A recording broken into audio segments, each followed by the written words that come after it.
Donc là, c'est le film tel qu'il arrive, c'est-à-dire il est sans musique, sans aucune indication d'ambiance. Et donc c'est à moi, un peu comme le deuxième auteur du film, de raconter l'histoire avec les images. Donc je vais vous montrer ce que ça donne. Ce n'est pas encore son métier, mais ce compositeur de musique de film a ce talent. Une simple émotion lui inspire une musique, une atmosphère. Il n'y a pas de règle, ça vient un peu sans qu'on s'y attende. C'est-à-dire que, par exemple, l'autre jour, je voulais distraire un peu mes enfants, puis j'ai joué une petite mélodie et je me suis dit que ça pourrait donner quelque chose. Donc la petite mélodie, c'était juste ça.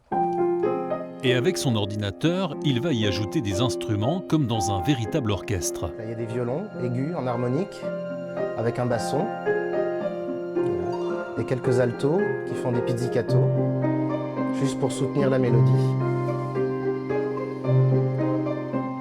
Et il y a un corps anglais qui va arriver, le voilà. Longtemps, ces musiques sont restées enfermées dans son petit studio chez lui, mais grâce à la toile, grâce à Internet, une nouvelle voie s'est ouverte.